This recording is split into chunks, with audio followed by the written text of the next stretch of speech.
La necesidad de una reforma del sistema educativo es compartida por todos los candidatos a la presidencia de la República. Es uno de los temas que Daniel Martínez puso sobre la mesa en estos días, en la invitación que extendió a sus rivales para acordar políticas de Estado a aplicar gane quien gane en las próximas elecciones. Ahora, ¿en base a qué criterios podría impulsarse esta reforma? Si repasamos los programas de los aspirantes al gobierno, vemos que en mayor o menor medida aparecen propuestas de la iniciativa ciudadana EDU-UI 21. ¿Cómo podría sumar esa institución a un acuerdo en esta materia? De eso es que vamos a conversar a partir de este momento. Estamos con el maestro Juan Pedro Mir, exdirector de Educación en el Ministerio de Educación y Cultura en el primer año de este gobierno, integrante del comité académico de EDU-UI 21. Maestro Mir, buen día. Gracias por acompañarnos. No, gracias a ustedes por la invitación, Emiliano. Capaz que conviene empezar recordando qué es EDU-UI 21, ¿no? ¿Cómo no? EDU-UI 21 es le llamamos iniciativa ciudadana. Es un espacio, es un lugar que intentamos construir, uruguayos de distintos pelos y señales, de distintas orientaciones filosóficas, que nos une la concepción a todos, que el sistema educativo uruguayo, que fue tan importante en la construcción durante el siglo XIX y XX de esta sociedad de bienestar, de esta sociedad integrada, de este Uruguay que es una diferencia con respecto al resto de los países de América Latina, de fuerte contenido democrático, esa educación que cumplió un lugar central, hoy, en el siglo XXI, en las primeras décadas del siglo XXI, se encuentra tensionada y no logra ser una polea de construcción ciudadana al nivel que el Uruguay necesita y que el Uruguay puede. ¿Significa eso negar la importancia central de las otras políticas económicas, sociales, culturales, de integración territorial? De ninguna manera. Nosotros concebimos que la educación es una polea más, junto con otras políticas que cualquiera que quiera llevar adelante gobiernos democráticos, republicanos, tiene que considerar. Se creó EDU-UI 21 en 2017. Exactamente, en octubre. Pocos meses después de que usted y Fernando Filgueira dejaran sus cargos en el Ministerio de Educación y Cultura, ¿no? Todo empezó con el pedido de renuncia que le hacen a usted por unas declaraciones en las que hablaba de las dificultades, bloqueos que estaba atravesando la idea de reforma del ADN, de la educación. Usted deja el cargo y poco después, en solidaridad, se va a Fernando Filgueira, que era el subsecretario. Ahí estuvo el germen, de algún modo, ¿no? Sí, ahí estuvo el germen. Yo creo que tanto Fernando como yo integramos la comisión de programa, un poco parte del riñón de lo que fue el tercer gobierno, el inicio del tercer gobierno del Frente Amplio. Otro punto central es que tanto él como yo somos nos consideramos personas muy abiertas al diálogo con interlocutores.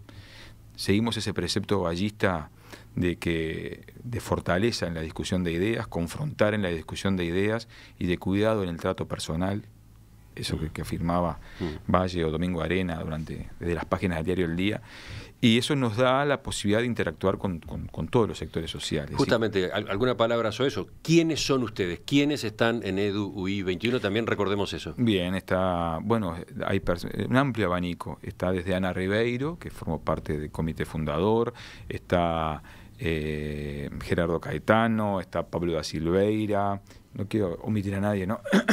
Está Marcelo Martínez, que es un profesor del área técnica, está Rudyard Pereira, un educador social, está Renato Perti, que cumple un rol central, Mónica Aristimuño, hay gente del mundo empresarial, del mundo sindical. En su comienzo nos apoyó muchísimo Richard Reed, que pertenece al mundo sindical. Fue un colectivo, una iniciativa ciudadana que recorrimos grandes partes del país. Nuestro precepto es: sentemos en la mesa de discusión educativa a nuevas sillas. Tiene que haber otras sillas, e intentamos de llenar esas sillas. Y en dos palabras, porque ahora nos vamos a meter más a fondo en eso, ¿cuáles son los objetivos de la reforma que impulsa EDU-UI 21? Nosotros vemos dos ejes. Uno es la necesidad de una transformación organizacional del sistema educativo uruguayo, sabiendo que cualquier transformación organizacional de un sistema tan denso y potente como el nuestro lleva décadas y necesita necesariamente de acuerdos políticos y sociales amplios. Ninguna reforma en Uruguay, y menos en educación, se hace con verticalazos de ningún sector social ni de ningún grupo político. Y por otro lado, que esa transformación estructural, sistémica, necesita transformación de contenidos. ¿Y para qué? Ahora veremos los instrumentos, pero ¿para qué? Bien. El para qué suena sencillo y es complejo. Es para la afirmación democrática. Un Uruguay fracturado, un Uruguay que ha tenido algunas décadas de crecimiento económico, donde ve una fragmentación social todavía muy importante y en algunos sectores incrementándose, un Uruguay que necesita la formación y el desarrollo de ciudadanos críticos, de ciudadanos que construyan un proyecto de vida con libertad, con autonomía, con éxito, un ciudadano libre. Tiene en la educación y en la cultura un componente central. El mundo ha cambiado cambió a pasos vertiginosos, no solo la producción tecnológica, cómo nuestros hijos conciben su cuerpo, cómo nuestros hijos conciben sus vínculos, y el sistema educativo tiene que dar cierto nivel de respuesta a eso. El para qué básicamente es eso, es una definición democrática y republicana. En estos días el asunto apareció en el tapete a partir de esta propuesta de Daniel Martínez a los otros candidatos presidenciales para acordar lineamientos generales en algunas políticas de Estado, ¿no? Educación, empleo, seguridad. Los que recibieron la carta prepararon respuestas, pero al mismo tiempo se habló en las redes sociales y en Twitter en especial. Y ahí fue que se coló usted en la discusión, ¿no? Me gusta el Twitter. Mi mujer dice, sos un tuitero, más o menos. A ver, tengo acá el orden, cómo fue la cosa. Pablo Mieres escribió: hemos respondido al candidato Daniel Martínez que solo hay margen para discutir un acuerdo en educación, si es sobre la base de EDU-UI 21. En lo demás es imposible avanzar en acuerdos. O sea, las otras áreas, empleo, seguridad, para Mieres no entran, no son viables. Pero marcó esto, en educación, sobre la base de EDU-UI 21. Martínez le contestó: gracias, Pablo Mieres, por responder a nuestra propuesta de acuerdos nacionales. Lamentamos no lo hagas en seguridad y empleo. En educación podemos recoger sugerencias de EDU-UI 21, pero también de los diferentes actores educativos. Y a partir de ese mensaje fue que apareció el suyo. Estimado Daniel Martínez, ¿qué nivel de profundización de los cambios se está dispuesto a impulsar en el sistema educativo, tanto en lo organizacional como a nivel de contenidos? El país al que usted apuesta, inteligente, democrático, integrado, necesita cambios estructurales en educación. Daniel Martínez contestó: Juan Pedro, estoy seguro que podemos intercambiar ideas para enriquecer nuestras propuestas, te invito a conversarlas personalmente. ¿Qué quiso decir? ¿Por qué se metió de esta manera usted, maestro Mir? Sí, bien. Después de las internas, uno vio particularmente a dos candidatos ganadores de la interna, el doctor Talvi y el doctor Luis Alberto Lacalle Herrera. No, Pau, me hago un lío ahí, bueno. Perdón, Cuquito, como le dicen, Luis Alberto. Que me disculpe. Plantear ideas de EDU-UI 21, ¿no? Y me parece bien y nosotros estamos contentos con que los sectores políticos tomen, Pablo Mieres ha sido un impulsor permanente de nuestras propuestas, tomen ideas de EDU-UI y asuman y tengan sus equipos técnicos. Y hay que separar claramente, EDU-UI no depende de ningún partido político, EDU-UI no trabaja para ningún partido político, habemos en las mesas de todos los sectores y de ningún sector. Pero mi intención fue cuando fue interceder ante, sin duda, un candidato de peso como es el ingeniero Martínez, la pregunta es si discutamos sobre EDU-UI, pero para nosotros hay un tema central, que se lo decimos a Daniel, pero se lo decimos a todos los demás actores políticos. Si en esas dos condiciones, sin un cambio estructural, sin recoger alguno de los puntos centrales sobre los cambios estructurales que estamos proponiendo nosotros, que implican transformaciones legislativas y organizativas, y sin el abordaje de transformaciones en los contenidos curriculares, la propuesta central, el nodo central de ese colectivo ciudadano que es EDU-UI queda por fuera. Y eso es un poco lo que uno quiso compartir con el candidato. Me alegré que Daniel respondiera por eso. Vamos a tener entrevistas con todos los candidatos presidenciales, vamos a llevar nuestra propuesta, vamos a propiciar esa mesa de debate y me parece que va por ese camino. Bueno, ahora veremos entonces un poco esos puntos medulares, pero ayer cuando discutimos estos asuntos en la tertulia, Patricia González, integrante del comando de campaña de Martínez en las internas, se expresó de manera similar a lo que había planteado Martínez en su tuit. Vamos a escuchar lo que dijo. Bueno, el Partido Independiente que tiene interés en discutir Edu21, yo creo que Edu21 es un punto, pero que hay que escuchar a los docentes, hay que escuchar a los estudiantes. Sí, esa fue la respuesta de Martínez. No se puede hacer una... Edu21 sí, pero sí, no solo pero no Edu21. solo, ¿no? Porque también es importante tener la voz de docentes y estudiantes, ¿no? Y de otros colectivos que se están organizando. ¿Cómo observan ustedes ese matiz? No puedo estar más de acuerdo con la licenciada González. Totalmente de acuerdo. No hay, vuelvo a lo que dije al principio de la entrevista, no hay posibilidad de construcción de políticas educativas de Estado centrales sin la intervención, por ejemplo, de los docentes. Y nosotros no somos yo soy docente, tengo 24 años de docencia aportada en la caja de jubilaciones. O sea, soy docente y me siento convocado como docente. Soy docente del Instituto Normal de Montevideo. Y entonces, y me siento convocado cuando hablan de los docentes. Pero Edu21 no es solo de docentes. Pero creo que la convocatoria a que los docentes sean partícipes del cambio, no puedo estar más de acuerdo. Ahora, pero con docentes se alude a sindicatos. Los sindicatos son una pata de los docentes. Sí, está bien. ¿No? Sí. Pero si miramos para el lado de los sindicatos, los gremios de la educación han tenido con Edu21 una especie de guerra fría, ¿no? Y no tan fría, ¿no? Yo creo que algunas acusaciones, particularmente de FENAPES, algunos colegas nuestros como Renato, han sido muy duras y muy destempladas y muy injustas, ¿no? Yo creo que a veces el fragor del debate político olvida lo que planteaba Valle al principio, decíamos al principio, ¿no? Es muy duro a veces adjudicando intenciones desde privatizadoras, colonialistas, de determinadas organizaciones internacionales, y creo que yo me desmarco de eso. Creo que eso es una táctica política de determinados actores, de determinados sindicatos, pero hay que desmarcarse del conjunto de los 60.000 docentes que hay en este país, que son los que hoy están sosteniendo, en este momento están preparando las clases, están sosteniendo. Es diferente. Entonces, teniendo en cuenta que Martínez dice no solo Edu21, hay que escuchar a otros y en particular a sindicatos. ¿Cómo imagina usted la dinámica? ¿Qué es lo que va a pasar? ¿Cómo se trataría una política de Estado en materia de educación? Yo creo que hay grandes márgenes de acuerdo, Emiliano. Partimos de una base muy alta y eso los uruguayos no lo valoramos.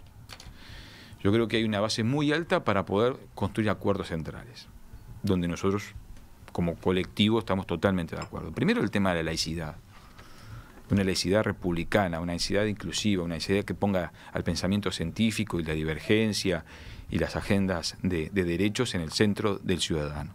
Ese es un punto que estamos todos de acuerdo y no es nada menor. Miremos Brasil, miremos la política educativa que promueve Bolsonaro, miremos las políticas educativas de los países árabes, de los países africanos. Entonces tenemos una vara muy alta. Muy alta. Correa, para construir las políticas educativas que desarrolló en Ecuador, tuvo que enfrentar conflictos gigantes con actores de la iglesia ecuatoriana que no son similares a la iglesia uruguaya. Entonces yo no pertenezco a ningún sector eclesiástico, pero yo me puedo sentar con el monseñor, con el cardenal Sturla, y estoy seguro que de 10 puntos, por lo menos 5 me voy a poner de acuerdo. Entonces yo creo que Uruguay parte de un punto muy alto. Laicidad, extensión, derecho, promoción de la educación pública.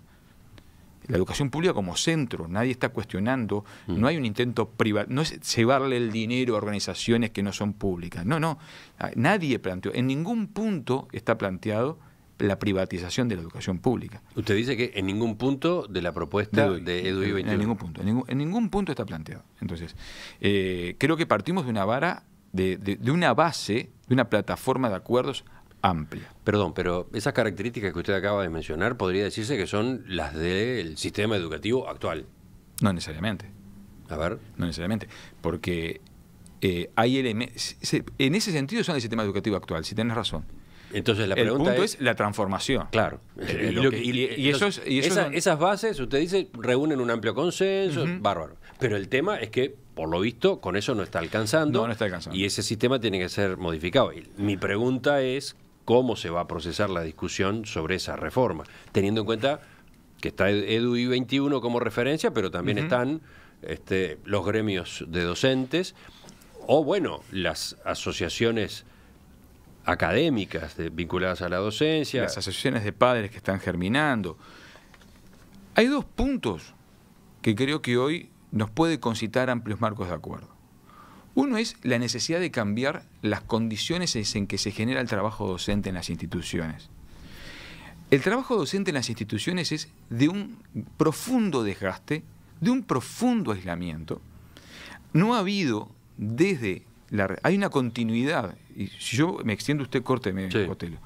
Ha habido una continuidad desde la reforma del 90 encabezada por Rama hasta el presente. Y esa continuidad, Cotelo, ha sido el no tocar la estructura del sistema educativo. ¿Cómo operó la reforma de Rama desde el edificio que está ahí enfrente? ¿Cómo opera hoy el corazón de los cambios que se dan dentro del sistema educativo?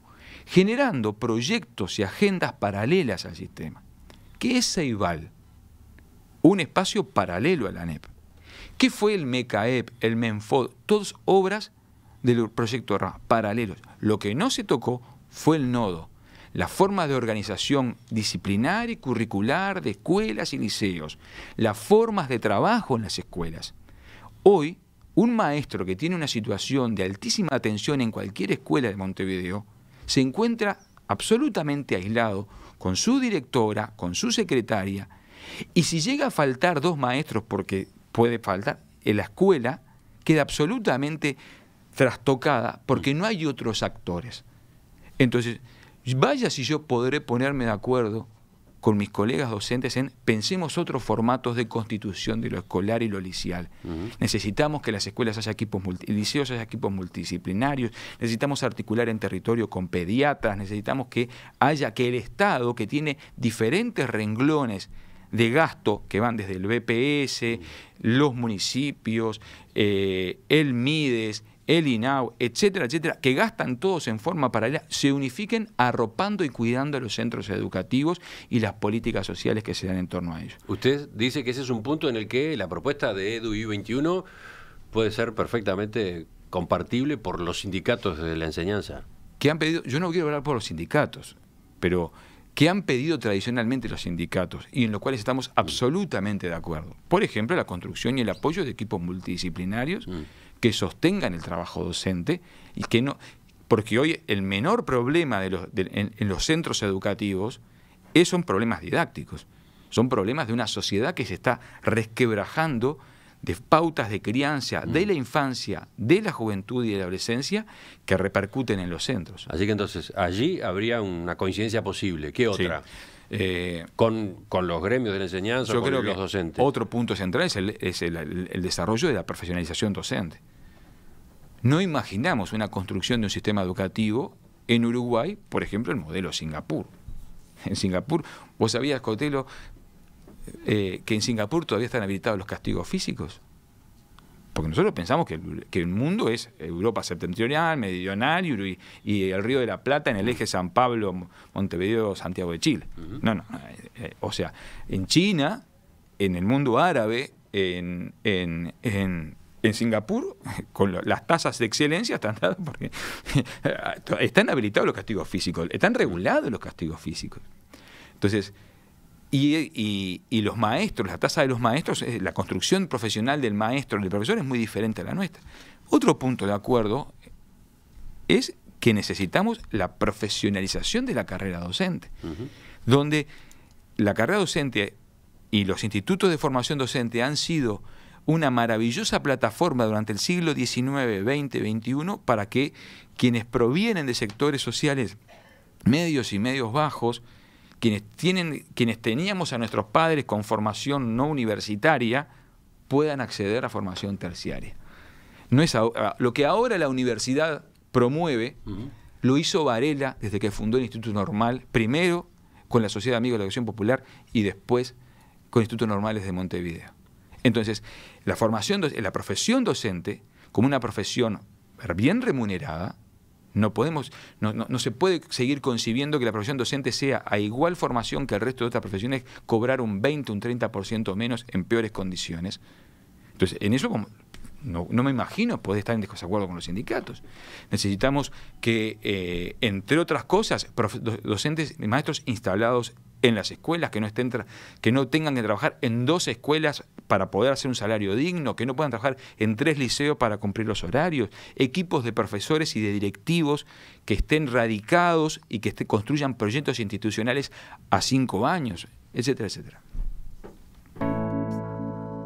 Enseguida volvemos a la entrevista con el maestro Juan Pedro Mir, integrante del comité académico de EDU-UI21. Vamos a ver cuáles son, desde el punto de vista de esta organización, las cuestiones medulares a encarar. Vamos a ver de qué manera podrían participar en un eventual diálogo multipartidario por política de Estado en esta materia. Seguimos en esta entrevista esta mañana con el maestro Juan Pedro Mir, integrante del comité académico de EDU-UI21. Fue director de educación en el Ministerio de Educación y Cultura entre marzo y octubre de 2015, o sea, en el primer año, pocos meses del primer año. ¿Cómo? El trabajo más corto que tuve en mi vida. Repítalo otra vez. El trabajo más corto que tuve en mi vida. Ahora sí, se escuchó. Sí. Hoy se desempeña como director de inicial y primaria en el Colegio Nacional José Pedro Varela. Sí. Pero además, ¿da clases en magisterio? Sí, soy profesor de pedagogía. Y desde la audiencia nos acotan esto otro. Juan Pedro Mir no es solo un excelente maestro, es licenciado en Ciencias de la Educación y magíster, docente en formación docente y docente en el sistema universitario. También ha sido editor en algunas de las principales editoriales de Plaza. Fue un importante representante gremial, lo que sumado a su experiencia como director nacional de educación le permite tener una visión al menos más acabada que la de otros actores individuales. Mi mamá mandó ese mensaje, parece. No, gracias mamá. Llama Pablo, es un mensaje que viene del exterior además. Pero es interesante resaltar algo que al pasar quedó dicho allí. Usted tiene formación periodística. Mi primer título soy egresado de la Escuela Técnica de Comunicación Social de la UTU, ¿sí? Yo en mis primeros orígenes quería ser periodista. Mi papá escribió en el diario Época, fue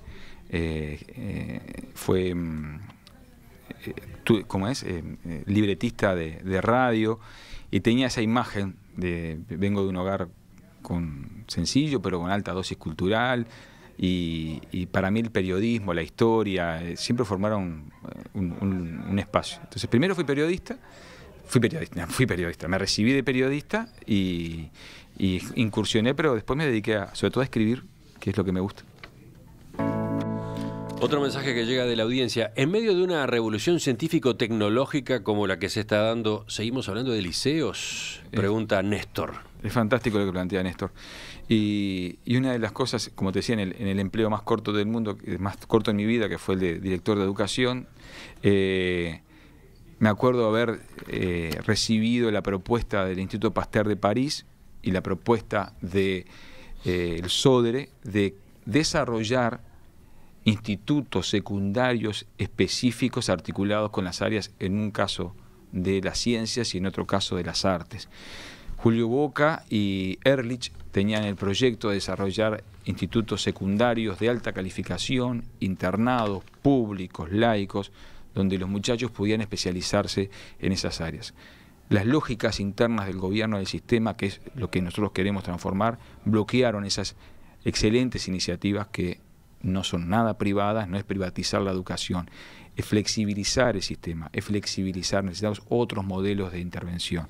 Un ejemplo que quiero poner en un segundo es, por ejemplo, lo que está planteando la nada privatizadora diputada Cristina Lustenberg. A ver, ¿qué tiene que ver la propuesta de Cristina Lustenberg, que va por otro lado, va por la atención a la niñez, con la reforma educativa? Es que la riqueza de ese proyecto de ley, que la riqueza es que integra educación, salud, cuidados, que integra la articulación en territorio de la oferta pública, que integra la participación de la sociedad civil, que integra la necesidad de financiamiento y de monitoreo y de evaluación a través de oficinas. En un caso, en un principio estaba, Lustenberg lo planteaba desde el Ministerio de Economía, eso me parece que ha virado y lo va a hacer la UPP, pero y necesariamente la integración. Hoy no existe la construcción de oferta educativa, sin ofertas de cuidado, sin ofertas de salud en el territorio.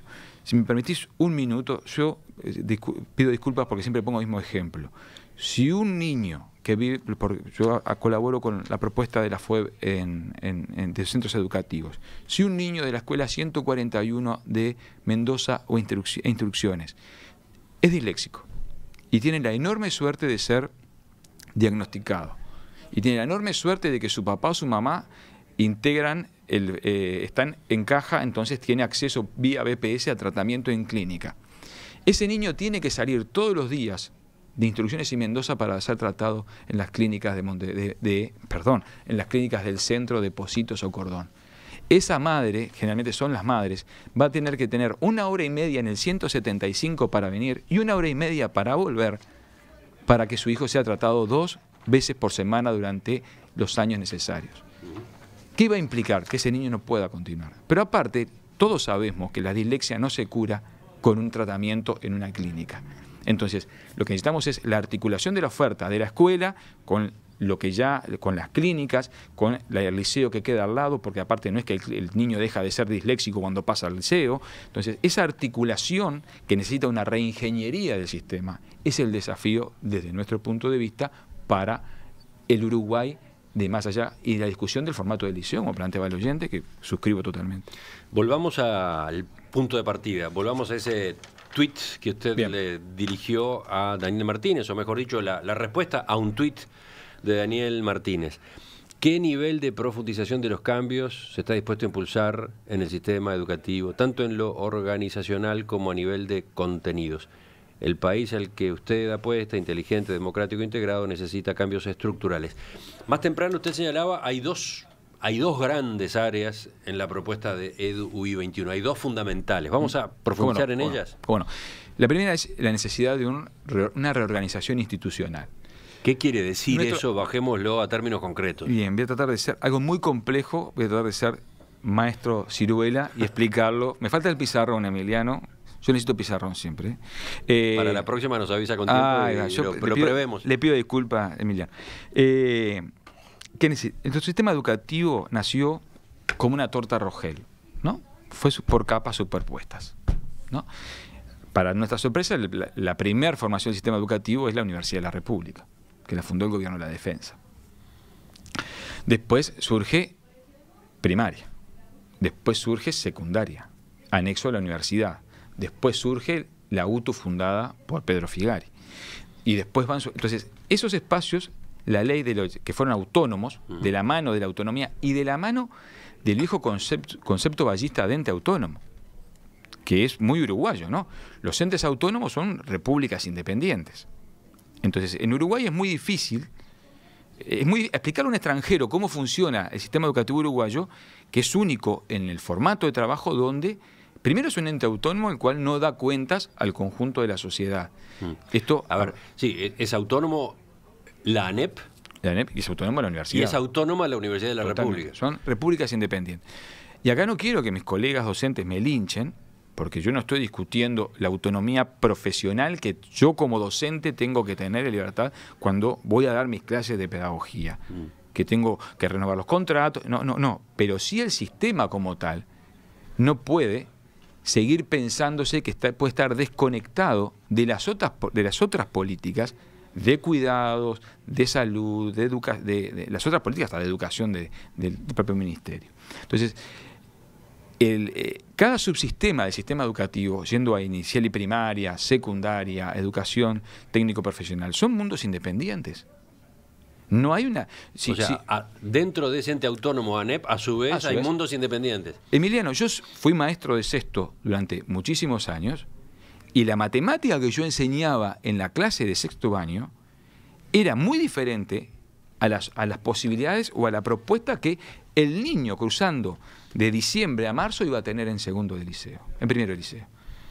Es el pasaje de sexto año de escuela a primero de liceo o primero de UTU es una grieta con puentes donde pasan los que tienen capital social y cultural para sostenerlo. Por eso se nos pierden el 30% de los chiquilines en primer año de liceo, sobre todo los pobres, que van pero se caen. Entonces nosotros precisamos un sistema, y ahí emulamos a los diseños institucionales y curriculares de los países nórdicos, de los países que han encarado transformaciones estructurales a largo plazo, un diseño único desde educación inicial hasta 14, 15 años. Que sea el mismo modelo. Eso es el marco curricular. El marco curricular común. Que le permita, por ejemplo, si viene un chiquito de Venezuela, saber en qué clase incorporarlo.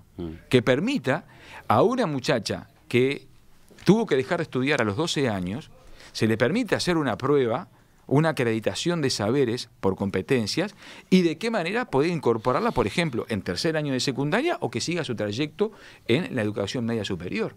Entonces, esa transformación, esa unificación es el gran desafío de estas primeras décadas del siglo XX, que repercute en la formación de docentes y profesores, de maestros y profesores, que repercute en la forma de evaluación, en la forma de gobernanza, de elección de cargos, de elección de direcciones de los centros educativos, porque hay necesariamente un cambio hasta en la construcción de las relaciones laborales.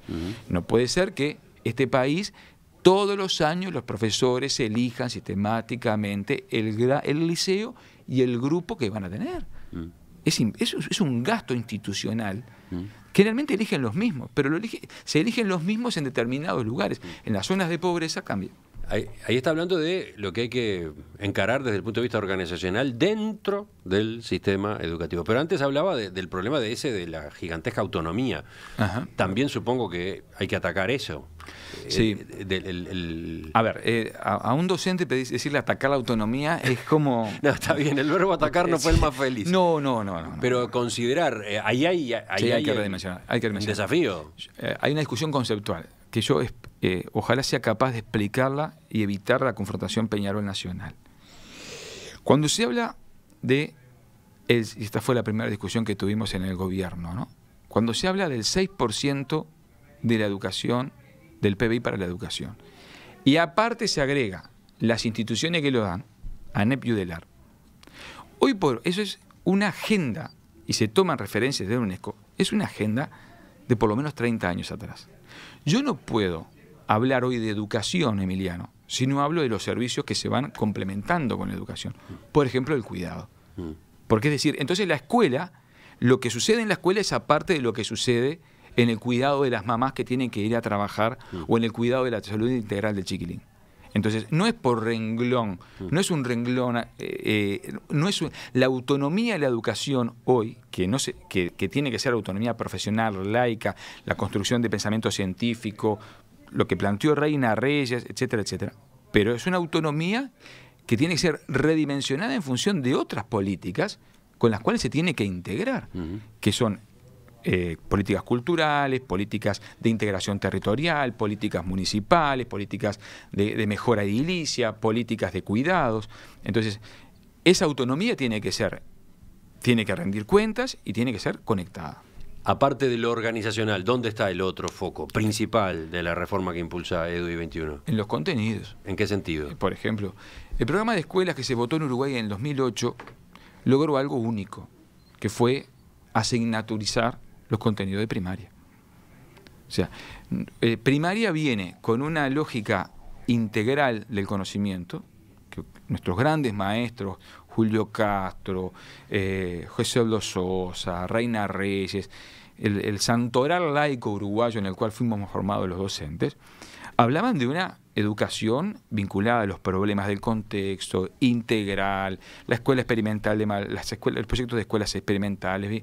Esa es la propuesta del nodo progresista, laico, frontal de la educación pública. Se llegó al 2008 y se votó un programa de escuelas que, por ejemplo, en educación, en ciencias naturales, tiene 5 disciplinas diferentes. Entonces vos tenés que el maestro va a planificar geología, astronomía, biología, química y física.